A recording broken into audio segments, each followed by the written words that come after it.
A long road trip, maybe for reasons we can't really tell. And so as the story unpacks in the scripture, Luke just tells us, that it was Joseph's home, and because of tax reasons, he had to travel to the home of his birth and register there for a census. And then we're just told that Mary goes with them. Now, Mary and he are engaged, and he's never been with her.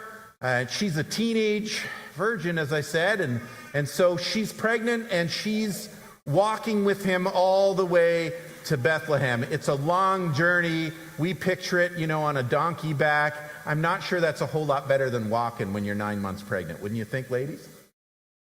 And so they take off, and they make this long trek. And you go, well, Joseph has to go there for the census. Why is Mary going too? Maybe things are ugly back home. Maybe people are looking at her kind of funny. Maybe there's a situation back there that she feels a lot more comfortable being with Joseph on the road than she is at home. And so she travels to Bethlehem with Joseph. She's 9 months pregnant. She's young. She's a virgin. Did I mention that part? Might have picked it up from a couple of the songs. And she gets there, and finally the road trip's over. You can just relax. And they're looking forward to maybe just getting off of things, getting cleaned up, getting to lie down, and there's no rooms left. And there's no place. And there's no plan, it seems. And then she goes, and they're looking, and finally the only place they can go is like a stable. It's like a barn.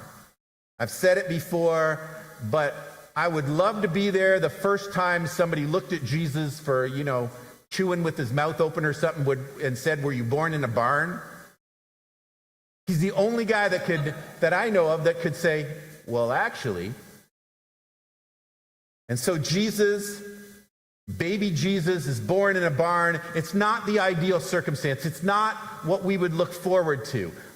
When our firstborn, our daughter, was born, she decided last minute. We were living in Marathon, Ontario, which is like the geographic center of nowhere, and it was 4 hours from the nearest hospital, and we had to go in there and stay in somebody's basement until the baby was about to be born. We go to the hospital, and they go, "I don't even know how this was possible. A couple of days ago, she was fine. She was good to go. She's breech." She managed to flip over full term, and they're like, "She's big enough. I don't know how she did it, but her head's up, and it should be down, and this is going to be a little bit of a problem." So she was born by C-section. I can't even imagine what it would have been like if there was complications in the birth for Jesus, being in a barn with just Mary and Joseph. And so we find out that the shepherds get there shortly after, but during the birth, it's just them in a barn full of smelly animals. The only place she's got to lay the baby is in a cattle trough. Under the best of circumstances, birth, it's a beautiful thing after, but that last contraction, right? Not all that glamorous a moment, and that moment is done in that setting. And then a bunch of smelly shepherds show up, and they're talking about having seen an angel, but it's been a long time. And so you wonder on the surface of the story, when you get to this last verse that we just had read, it says, "Mary quietly treasured these things in her heart and thought about them often." And I think every time I read that passage, I just go, what has this young lady got to treasure in her heart at this moment? Like maybe later, maybe before, but at that moment when the baby's coming and you're in that circumstance and you've just made that long trip and you're tired and you're sore and you're worried and you're giving birth to a baby and you got nowhere to put him except for a cattle trough, you think that's not the ideal circumstance. That's not the moment when you feel real joyful. What she got to treasure on the surface of the story, not many people would go, "Yeah, isn't that a beautiful story?" And so God is breaking into human events in ways that are totally scary and freak them out.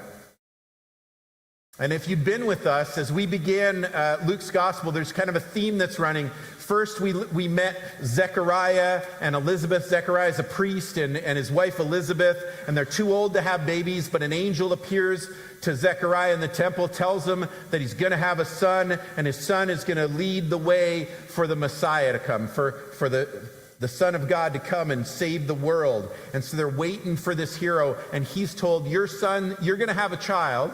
He's going to be a son. You're going to name him John. He's going to get things ready to come. And so when the angel appears to Zechariah, his first reaction is fear. And right after that in the story, we've got the story of Mary, and she likewise is visited by an angel, and she's confused and disturbed at first.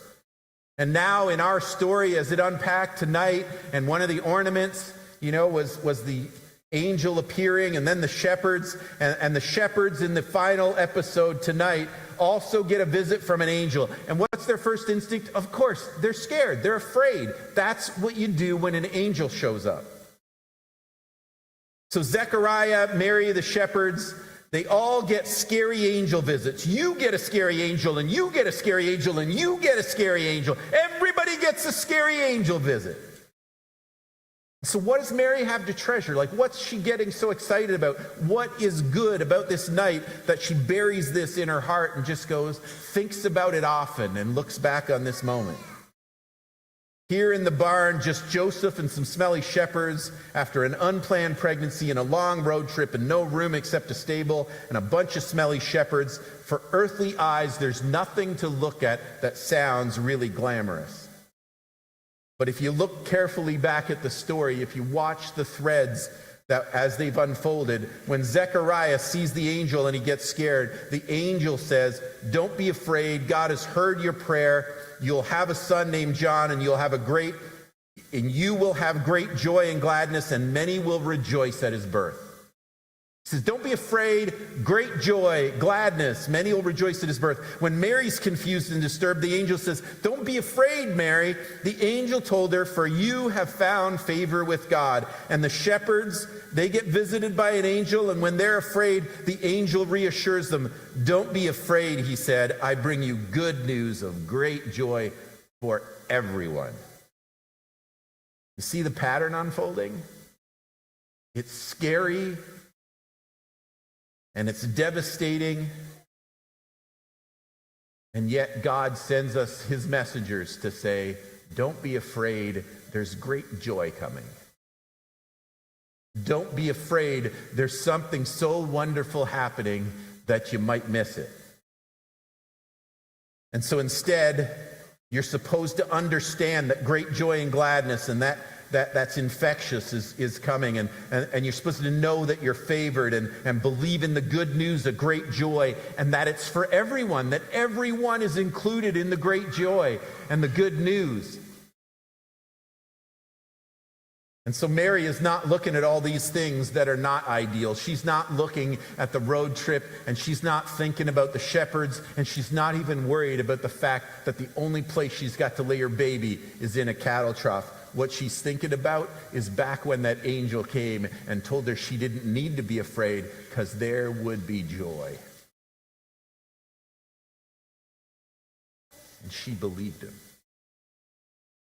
So she can look at this moment with the eyes of faith. She can look at this through God's eyes and say, something incredible is happening. And the entire universe is different because this baby showed up.